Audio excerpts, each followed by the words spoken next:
In this video, I want to take a look at a game which I played at a local chess club, and I'm pretty happy with this game, especially my 13th move, which according to Stockfish is a brilliant move. And well, the caption afterward was, "Are you Bobby Fischer?" which I thought was pretty amusing. Although I did miss some pretty obvious moves. And well, I'll leave a link in the description to my other YouTube channel, so you can, if you want to watch the actual recording of the game. So the game started as a Sicilian. My opponent played a b6, which I get this move a lot. It's probably because Stockfish recommends it, especially if you're looking at this position back here on your phone. It really thinks that b6 is the best move for.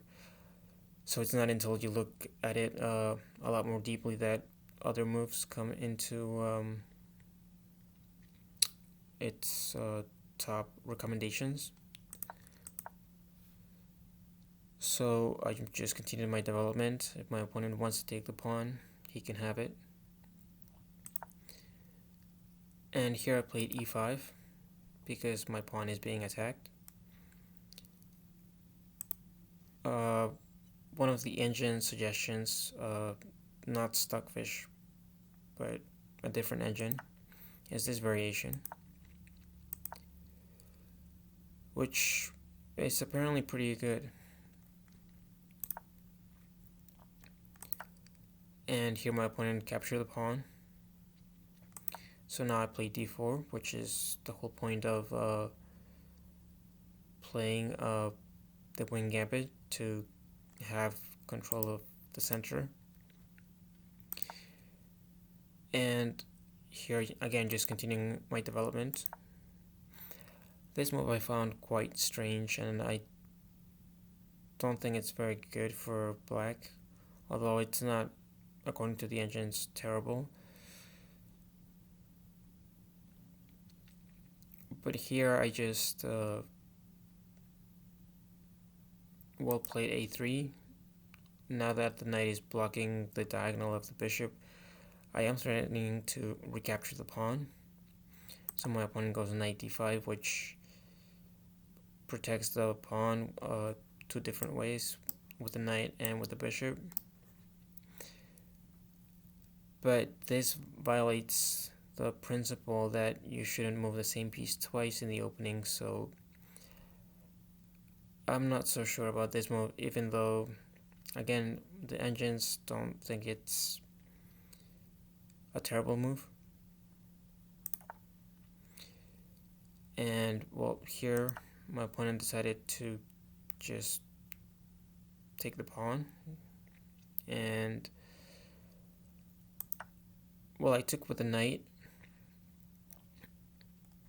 If you take with the bishop, then black can play knight b4, and well, the idea is that you might just get the pair of bishops. Obviously, if you take, well, then black can recapture, and if you move the bishop to e2 or b5, then well, black can argue that white is not really better, because the bishop on e2 is pretty passive, and if you play bishop b5, then a6, and you have to go back with the bishop. So here my opponent surprised me. I think bishop e7 is a more solid choice. I think it's a better choice just because of what happened in the game. And here I thought that he was actually going to take the knight.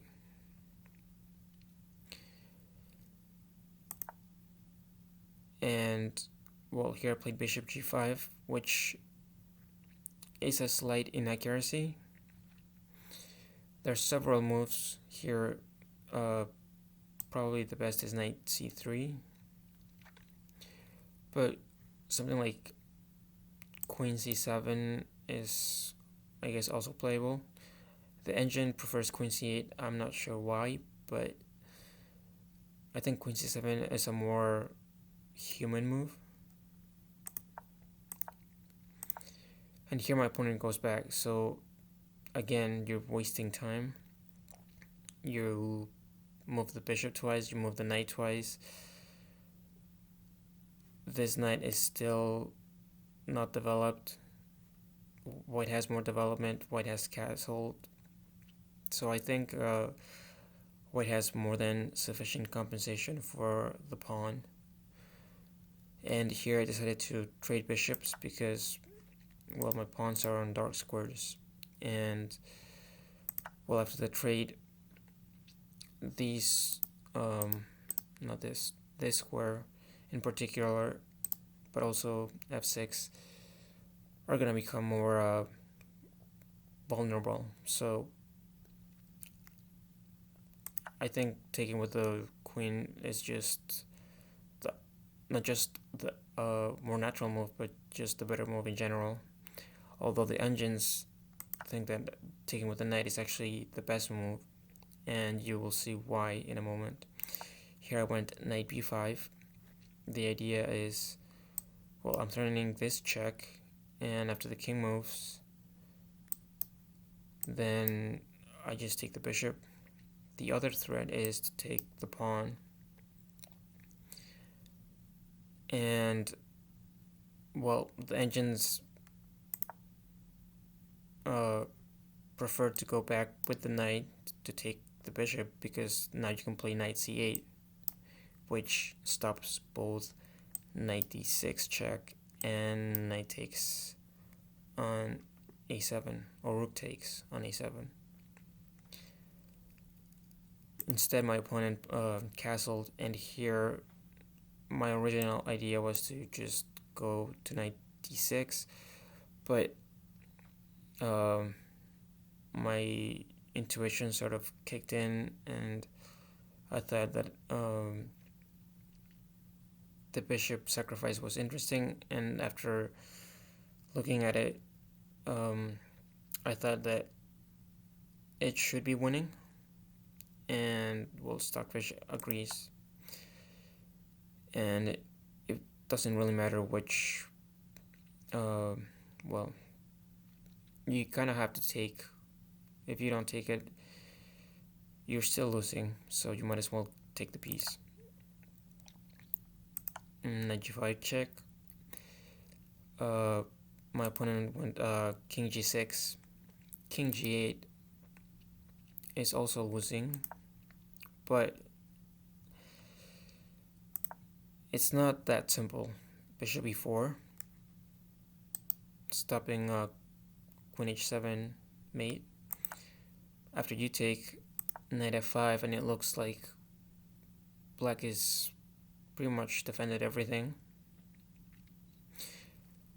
and that, well, maybe black can just settle for taking back the pawn. But this move is just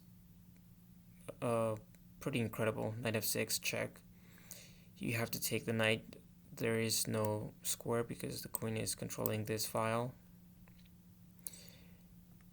And taking with the queen seems ridiculous, so after pawn takes, rook a3, and the only move to stay in the game is taking the pawn on e5. The whole point is that after rook h3, you sacrifice the queen, and, well, even though materially speaking black is not that much down in material, you have a rook and a knight for a queen. This king is just too exposed, and this rook is not in the game, this knight is not in the game, and, well, black is just getting mated.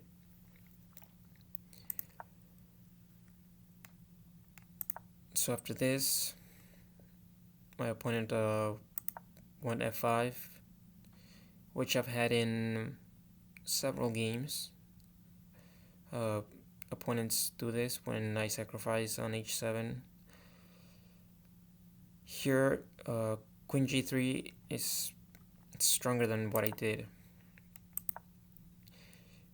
Now here, the threat is just to take with check, discover check, and then take the queen. So if you go king h5, you're getting mated by force in like 14 moves. So the line goes something like this. And here it's like mate in 11 moves or something. So I don't know, I don't think anybody would see that. After this, my opponent took with the king because obviously I'm threatening to take the queen. And here I'm centralizing the knight, I'm hitting the bishop. I am also defending or attacking the square so the king can't go to f7. And again, I'm also reinforcing my control of the e4 square. Here my opponent made a blunder. Now in the game I just missed this. Knight h7 is mate, and knight g4 is also checkmate.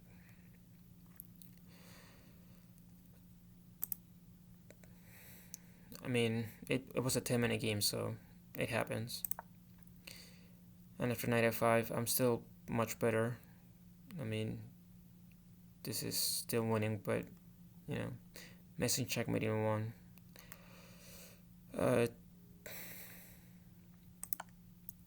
And now I went knight h7. Stronger apparently is this move. And after queen g5 check, this is forced mate in 14 moves.